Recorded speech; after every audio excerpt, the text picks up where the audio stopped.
시청자 여러분 안녕하십니까? 헬로티비 뉴스입니다. 부평에 있던 북부 근로자 종합복지관이 올해 초 다른 지역으로 이전하면서 현재 건물은 텅텅 비어있는 상태인데요. 비어있는 건물을 주민을 위한 공동 이용시설로 활용해야 한다는 의견이 제기됐습니다. 송유찬 기자의 보도입니다. 부평의 한 건물.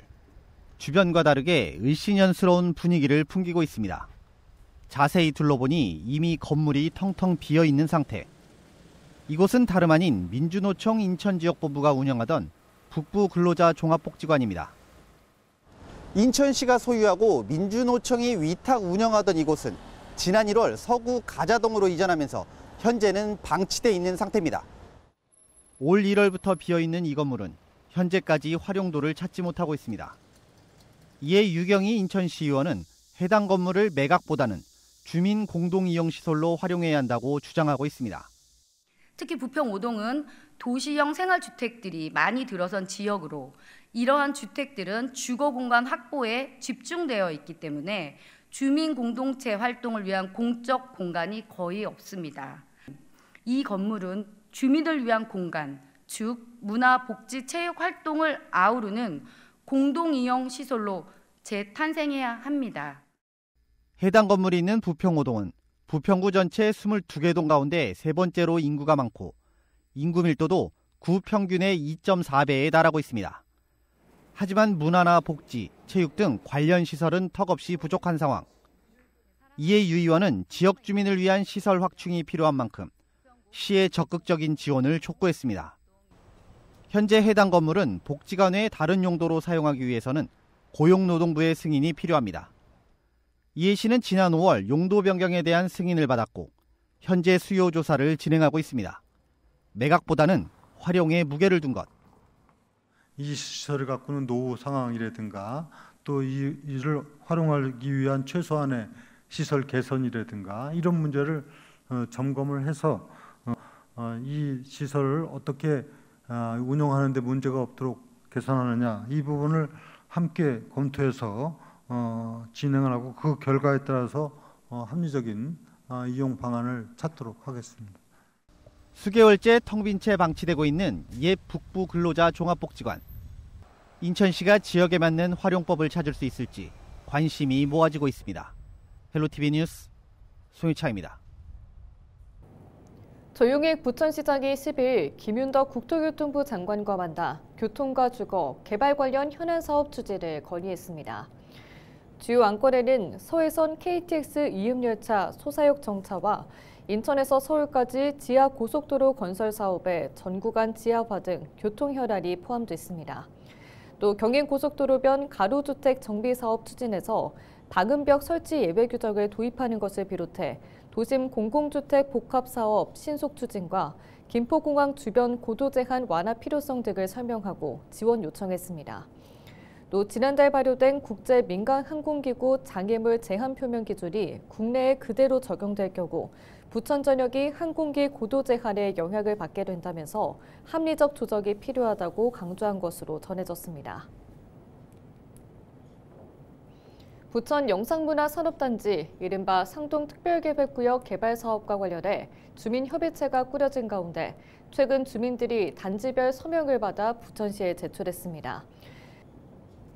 서명은 장기간 표류 중인 부천 영상문화산업단지 개발 사업을 조속히 추진해달라는 요구로 상동 일대 공동주택 5,700여 세대 가운데 4,300여 세대가 참여해 동의율 75%를 넘었습니다. 주민협의체는 조만간 2차 서명 운동에 나설 계획입니다. 지난 11일과 12일 인천 송도에서는 2025 대한민국 일자리 포럼이 열렸습니다. 포럼에는 전국 17개 시도와 고용노동부, 한국고용정보원과 학계, 연구기관 등 약 200여 명의 전문가들이 참여했는데요. 지역 기반 고용정책의 전략 방향을 모색했습니다. 참여자들은 지역 특화 일자리 창출 전략과 중앙, 지방 간 협력적 거버넌스 구축, 현장 중심의 정책 실행력 강화 등을 논의했는데요. 인천시는 이번 포럼을 통해 지역 수요에 기반한 정책 과제를 발굴해 실질적인 일자리 창출 전략을 마련할 수 있을 것이라고 기대했습니다. 인천시와 대한건축사협회가 주최한 제21차 인천 아시아 건축사 대회가 12일 막을 내렸습니다. 지난 8일 개막한 이번 대회는 더 나은 미래를 주제로 기후위기 대응과 도시의 지속가능 발전을 위해 건축의 사회적 책임과 국제협력 방안을 모색하는 자리였습니다. 대회 기간에는 아시아 24개국 아시아 건축사 협의회 대표단을 비롯해 잼버리 참가 학생과 국내 건축사, 건축 관련 전문가와 학계 인사, 시민 등 7천여 명이 참석했는데요. 다양한 프로그램을 통해 학술 교류와 문화적 소통을 이어갔습니다.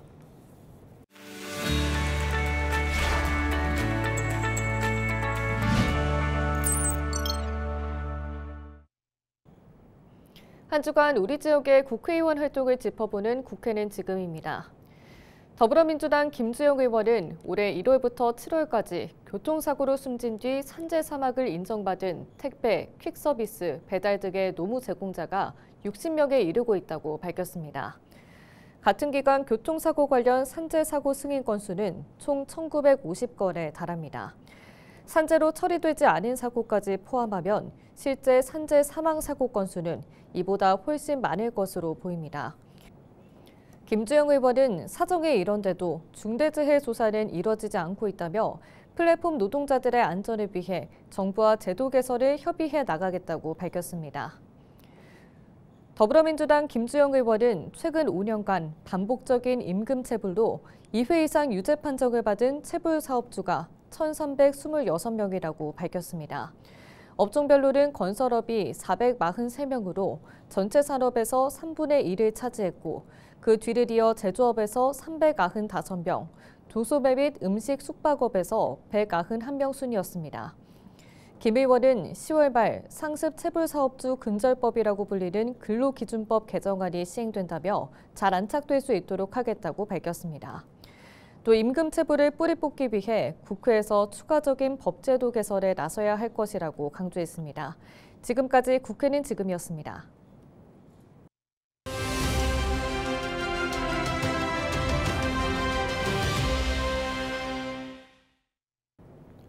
이달 말 28번째 부천 국제 만화 축제가 개막합니다.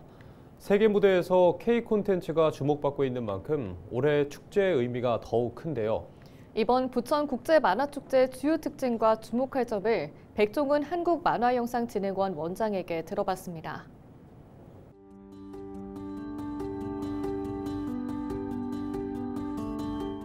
지금의 축제는 일방적으로 관객들이나 시민들이 참여하는 것이 아니라 실제 소통을 합니다. 상호작용을 하고 그 만화라는 콘텐츠를 시민과 작가들이 함께 소통할 수 있는 점에서 우리 축제를 준비하고 있고요. 하나만 좀 말씀을 먼저 드리면 캐치 캐리커처라는 프로그램인데요.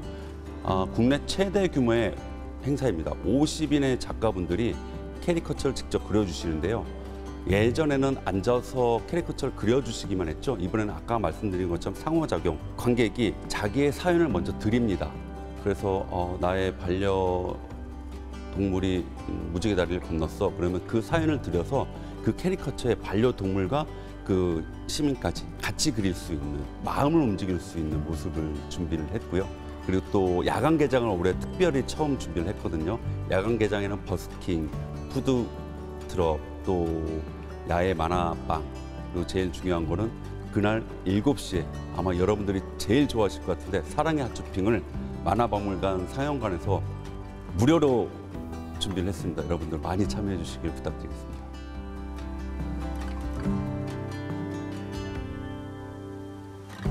그려진 만화에 대해서 와서 보고 즐기십시오가 아니라 내가 직접 그린 만화가 축제 전시가 됐을 때 더 참여를 많이 하시겠죠.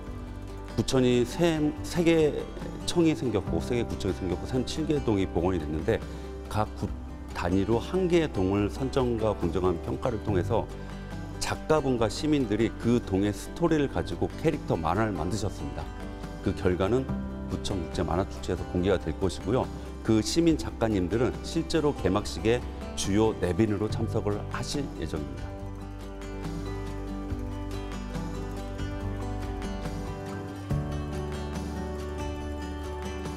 두 가지라고 생각을 하는데요.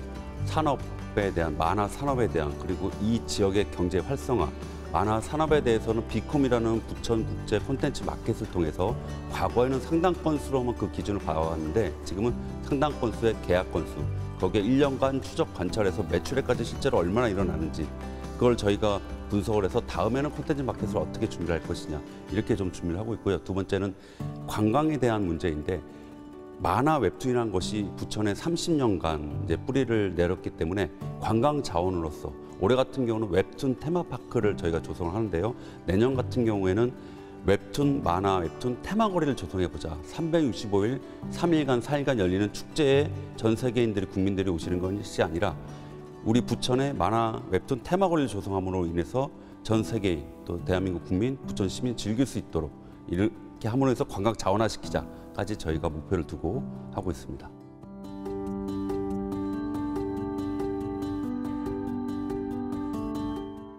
산업적, 관광적에 대한 붕업을 시키려면 결국은 시민이, 관객이 만화를 좋아하셔야 됩니다. 이 접점을 찾는 데 좀 더 노력을 할 것이고요. 또 문화강국으로서 대통령이 말씀하신 300조 K 콘텐츠 시장, 그리고 50조의 수출, 여기에 만화 웹툰은 또 원천 IP이기도 합니다. 2차 저작물, 영화, 드라마, 게임, 애니메이션 등등에 대해서 관객들, 시민들의 관심이 높아지고 있는데 저희가 만화 웹툰이나 원천 IP를 가지고 어떻게 더 활성화시킬 수 있는지에 대한 고민을 다음 축제, 또 내후년이면 30주년이기 때문에 30주년 축제에 그 내용들을 담아서 보여드리려고 하고요. 마지막으로 9월 26, 27, 28 가을입니다. 우리 부천국제 만화축제에 꼭 찾아주셔서 누구나 만화 속 주인공이 될 수 있는 다채로운 행사 프로그램을 준비를 했으니까 꼭 오셔서 가을을, 만화 웹툰을 만끽하시기를 부탁드립니다. 감사합니다.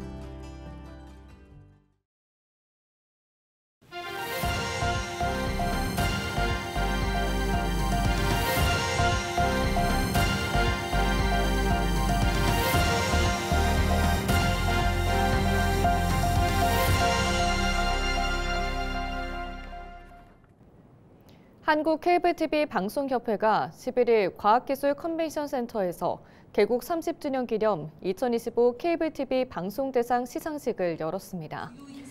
시상식 무대에는 드라마와 예능, 다큐멘터리와 오락, 음악과 문화예술 등 장르별 수상자 100여 명이 올랐는데요. SO 지역 채널 보도와 프로그램 8작품도 대상에 영예를 안았습니다. SO 보도대상 분야에서는 LG엘로비전의 주소지가 주민센터, 위장전입 부축 인하와 딜라이브의 전국 최대 음식물 쓰레기장, 탐욕과 무책임의 악취 진동, KTHCL의 아동 급식카드로 술집, 가맹점 확대 부작용 소출과 KCTV 제주방송의 제주 소방관 순직 사고 100일, 무엇을 남겼나 편이 수상했습니다. 또 SO 정교대상 분야에서는 SK 브로드밴드의 폐광의 예술을 입히다, 정선 3탄 아트마인 편 공간의 재탄생과 딜라이브의 아트앤더시티, CNB의 나눔으로 행복한 시간 시즌3와 서경방송의 소멸시대, 지방에서 답 찾는다, 청년들아 돌아오라 편이 선정됐습니다. 더 지역 밀착해서 초지역 밀착으로 지역민들의 목소리 많이 담아내고 또 행정을 잘 견제하는 역할도 잘 해내겠습니다. 앞으로도 더 깊게 따뜻한 시선으로 세상 담아서 보도하도록 하겠습니다. 고맙습니다. 부천시가 올해 주민참여예산위원회를 열고 시민안전, 생활불편 해소, 주민 편익 증진 등 주민 제한 사업 67건에 대해 논의했습니다. 위원회는 다음 달까지 운영하며 분과위원회 논의와 현장 방문, 온라인 투표를 거쳐 최종 사업을 확정합니다.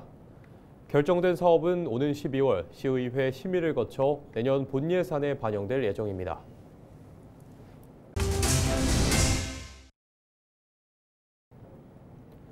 (9월 15일부터) 헬로티비 뉴스 본방송 시간이 저녁 7시 50분으로 변경됩니다. 1시간 일찍 우리 지역의 더 알찬 소식으로 찾아뵙겠습니다. 계속해서 여러분의 많은 시청 바랍니다. 뉴스를 마칩니다. 고맙습니다.